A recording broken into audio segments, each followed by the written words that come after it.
Hello, everybody. It's Light from the neighborhood INFP, and it's been a while since I've done one of these rambles, specifically 11 months ago, so practically a year ago almost, has since I've done the last rambles with INFP. It should be done more frequently. As you know, I don't do much editing, if like terribly amounts of editing on these, because it's mostly just like a rambling video. Anyways, the reason why I wanted to do this is because, or the topic of this ramble is because I was scrolling through my old Tumblr feed, because as you do at the time of recording, 12:38 a.m. And so I came across one of the jokes of like, when I was young, TikTok was a song. And I felt terribly called out for that. And then I'm like, okay, yeah, so what is Kesha up to these days? And then I went and looked, and I'm like, she started a podcast. Has she come out with anything new? Wow, she's kind of mellowed down, but also a little weird, but that's not a bad thing. And like that then got me thinking of like all the musicians, how when they go from a certain age into like their adulthood, they'll either start calming down, and like some will have a family, or some will go a little, and some will go completely wild on a completely different level when they were like innocent as a teenager in the teenage shows. Even if they were like wacky, then they become, these like, best way I can put it, sex icons. So a good example of this would be Ariana Grande, amongst many others, but she's just like one of the people who I can immediately think comes to my head. And this then got me thinking that like how much things change, and how things have changed, and how things continually change. And I suppose I should put a disclaimer out there. This ramble may cause you to feel a certain existential dread, or a certain amount of existential dread, including for myself. So that's a thing. So I was looking at all of this, and I was just going like, what the heck is going on? Like, what, and like, people, I have witnessed 12-year-olds become 20-year-olds. I've witnessed 12-year-olds become 18-year-olds. I've witnessed 16-year-olds become like 20-something-year-olds. I have witnessed so many changes, and the attitude changes, like even with myself, because I know me as a teenager, it wouldn't be like the same as me now, and would the me as a teenager be upset with the me now? It's a subject I don't like to think about, because in some ways yes, and in other ways no. It's a whole complicated matter that comes with more existential dread that I am trying not to think about. But, it does come in waves, and usually what people try to say is to focus on the present, try not to, like, linger on the past, which a lot of people are doing. We weren't there. Don't blame us. So a lot of people like to linger in the past, even if they were not in the past themselves, they like to linger in the past. A lot of people like to focus on the future, even though they have no idea what's going to go on in the future, and even like myself is like, I'd really like for this thing to happen in the future. There were people who, in the 1800s and even in the 1950s to like, I want to say 1950s to like 1970s, 1980s, thought we would have flying cars by now, that we would have like flying areas all over the place.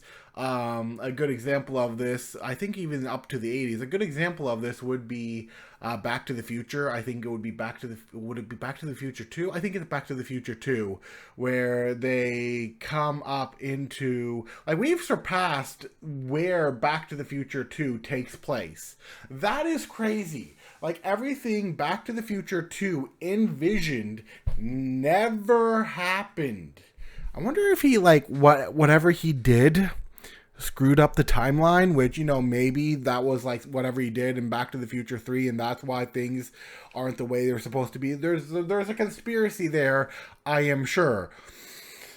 But the whole thing of like just like that people like the Jetsons, right? The Jetsons were like supposed to happen in the 20th century. They were supposed to be happening right now, or would it be like in the future? When is the Jetsons timeline supposed to take place? Hold on, let me look that up. Jetsons timeline, time period. 2062. We are we are 40 years away from this. 40 years. And who wants to bet that there will not be flying cars in 40 years? Who wants to bet that things will roughly be the same with like some weird, more matrixy stuff going on? Or even if we're going to be here in 40 years, who knows if we're going to be in here for how old am I going to be in? I will be, oh my goodness. I will be 74 in 40 years. I will be 74 in 40 years.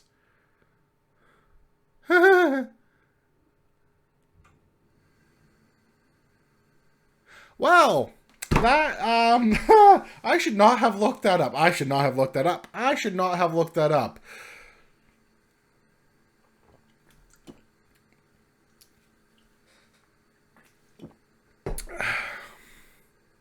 I think, I'm just going, I think I'm giving myself,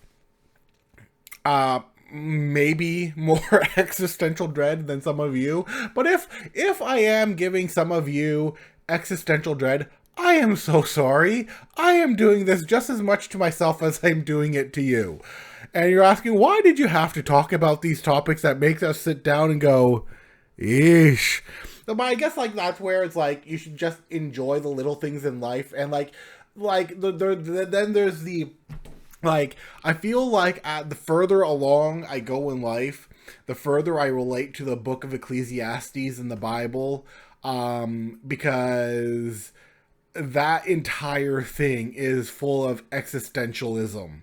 Like, I'm pretty sure Solomon, when he was writing Ecclesiastes, was just chock full of either guilt, existential dread, existentialism, and like whatever else, and looking back at his life and going, oh boy. So I don't know, but that's like my theory on it. And like, you know, there are some scholars who debate whether or not it was written by Solomon, but I like to think that it was written by Solomon. So whatever there. So the Ecclesiastes is a very depressing book, okay? Like, yes, it holds a lot of wisdom, but like it tells you that the world isn't fair and that things change, and that even though your life is but a speck on the everlasting timeline, that like what you do now will like matter in like the future, and like or what you set up, like what impact you leave behind, because if you don't leave behind any impact, no one's going to remember you. No one's going to remember the vast majority of us. Like, sure, there may be some records or whatever, but it's usually the ones who have done something like super special or super amazing or super bad. Like, I'm pretty sure Hitler is going to be remembered, like, 1,000 years from now. Although, probably, not the best example. But, like, okay, let's say on, like a better, example, Abraham Lincoln will also probably be remembered 1,000 years from now. They were very influential, or he was a very influential person that everybody, like even now, over 100 years, still knows about him, let alone 1,000, unless there is a massive natural disaster that wipes out all information. In which case, well, I guess this civilization is going to be entirely forgotten, and whatever people find, they're probably going to think of us as, like, you know, the ancient Greeks or the ancient Romans or the ancient Babylonians or the ancient whoever's, and think that we had primitive technology because people having advanced technology back 1,000 years ago. That might be their rhetoric, because that's what we believe back then as well. So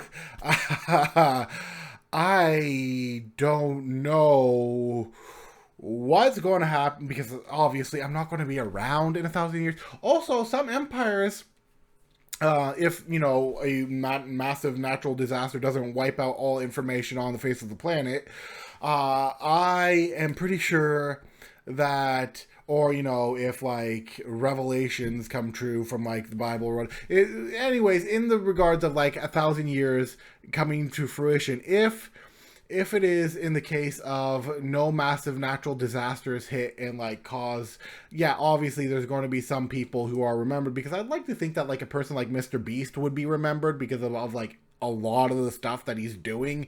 And there are probably other YouTubers who will also be, like, fairly remembered, like, way down into the future. How far into the future, I don't know.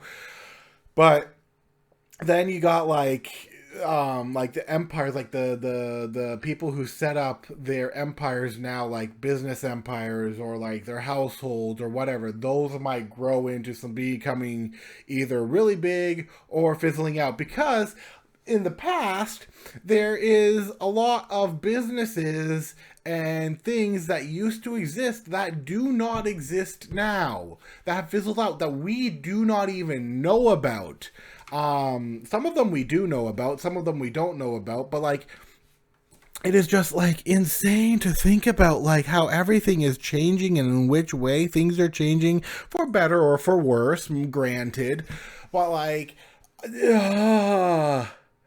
and then, like, the people you know have, like, okay, so some of the people who I've watched grow up from, like, teenagers into adulthoods have dated far more than I have. I mean, like,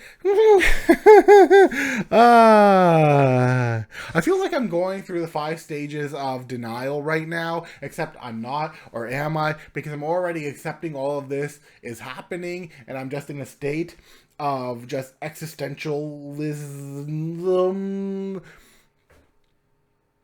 Yeah. So then there are people who I know who are far younger than me, who have gotten married. They've had kids. They have a family. They have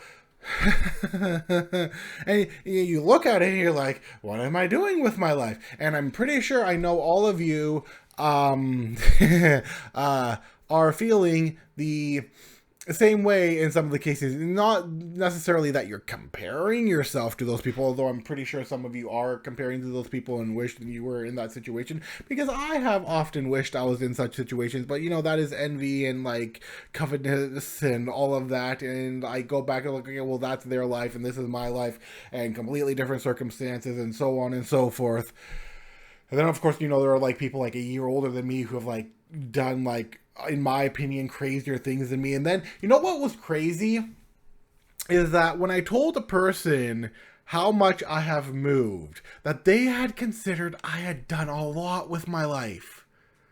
They had considered that I had gone on adventures, that I had gone out, that I had experienced. They thought my life was just full of this, like, weird, wild, wacky adventure type thing. And I'm just like, and I'm looking at the people who, like, travel for, like, every year from place to place, or they might, like, live in Taiwan for a year, or they might live in Australia for a year, or they might live in India for a year, or they might live, and I look at those people like, I'm not the one who's traveling. They're the ones. Now, obviously, I come from a nomadic family, so yes, I have moved a lot, like almost 30 times, and I'm probably still going to be moving more. It's more like closer to like 26 times that I've moved.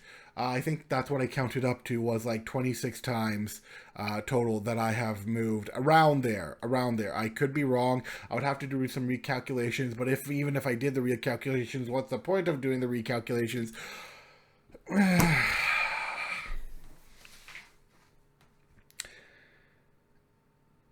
And all of this started by scrolling through a old Tumblr feed where I saw the joke about TikTok used to be a song. And then I started thinking about how all these actors have changed and how all these actresses have changed and how, like, even like the more depressing stuff like Robin Williams dying and like other actors dying, like Sean Connery dying and like Kobe Bryant dying and all these famous people dying and like, you know, like Chester from like Linkin Park dying, and it's just, well, that's the depressing side of things, and everything is changing, and it's always changing for the better, and it makes us sad. And when we think one year is bad, the next year ends up being worse. And we like, when we thought like 2019 was crazy, then 2020 comes steamrolling in, and 2019 is going, I will never leave you. Feel my impact. Because like a lot of the stuff that we're experiencing today started with 2019.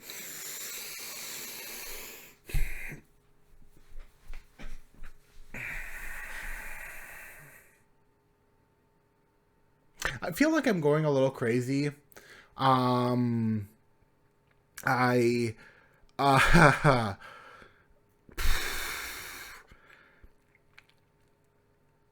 I hope to change too, for the better, on like a more positive side. I have like started focusing on like trying to lose weight and all that. I'm usually really bad at it, but I've started getting better. I've started doing better. I could be doing even more better, but then like I get distracted easily, and I think it's a lot easier for me to lose weight if I'm with people who are motivating me, or like we're able to motivate each other.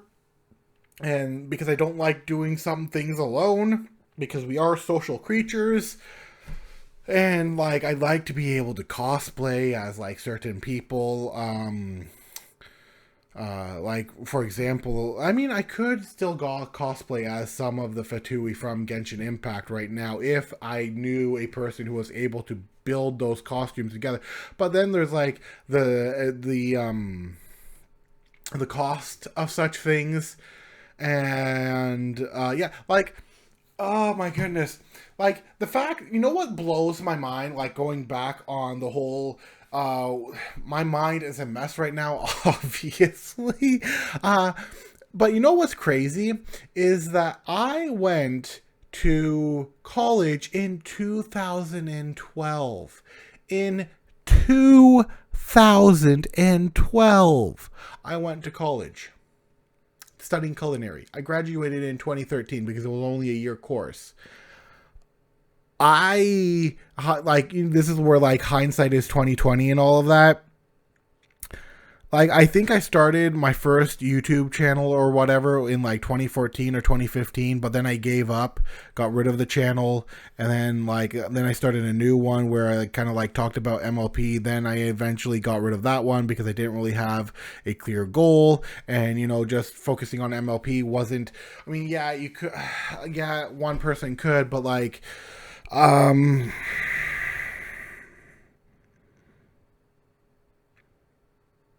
not so good at, there are certain things I want to stick to and certain stories that I want to finish, obviously. And I, I want to get back to writing, but then I get distracted and I go and do this thing, and then I go and do that thing, and then I waste my time, and then I don't waste my time, and then I'm like, okay, why haven't I written it? I could have had my book finished a year ago. A year ago! But what did I do? I focused on making videos and, you know, playing games and streaming, and like, I had time. I had plenty of time. What do? Watch YouTube videos, play games, do videos. Well, I mean, okay, do videos is like, the YouTube videos is like its own thing because I enjoy doing these. videos, YouTube videos, and all of that, and I have like other ideas for like other things, and this is why I say I need motivation, because it's very easy to not give myself motivation. It's very easy for me to change from one spot to the other, and like I think just like right now, I'm just in like one of the more serious states of existentialism that I could probably think of. Um, and then there's like the fact that like I don't know whether or not I'm going on the right path, or following the right path, or doing the right things, or trying the right things, or going the right way, or do like I think that's like a curse for like a lot of INFPs, is like trying to figure out whether what we're doing is right, or whether what we're doing is on the right path, or whether the changes we are making is for the better, or like even like some of like the more negative ones. I just have a lot of questions, and a lot of thoughts, and a lot of changes that are happening far more rapidly than I thought. Because, like, as I was saying, 2012, I was in college. I, if I had the information I have now back then, I would be doing really, really well right now. If I had the foresight, which I don't because my mind goes, wee!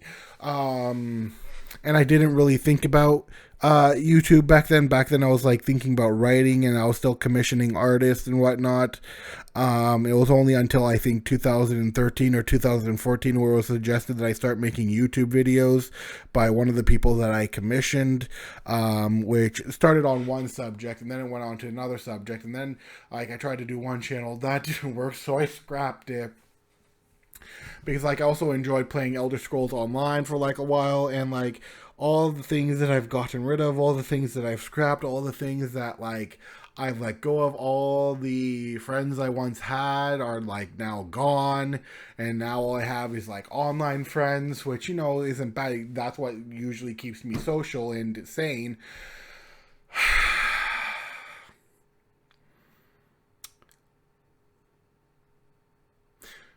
But like I think one of the things that bugs me, like there's this thing where that was always told to me, that like the pain of regret is always worse than the pain of discipline, which is fine and all, but like I wish I had known where to focus the majority of my time, because I've gotten better at it since my late 20s to like my 30s. Like, why did it have to happen when I was 29, when I started trying to like figure things out?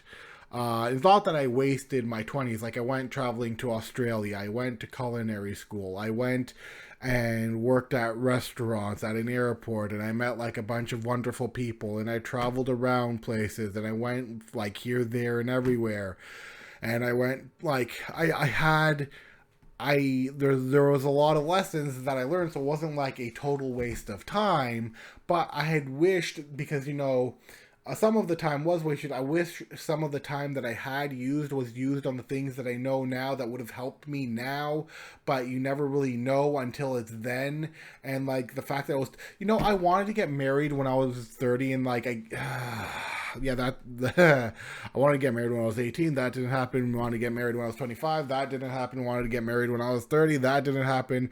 But that point, it's like, yeah, though that's another change. It's like then there's like the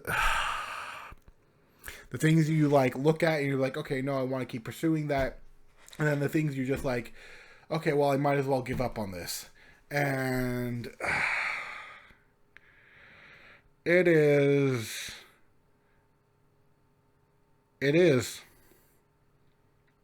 So yeah, sorry if I made you guys feel your own sense of existential dread. I did not mean for that to happen, but it happened, and we're here now, and yeah, I'll see you for the video that I was supposed to bring out before this video, but hey, it'll be out, I'll be out tomorrow, or today, really. later today when I wake up at some point. It'll be, yeah. Anyways, anyways, I'll see you guys next time. Bye.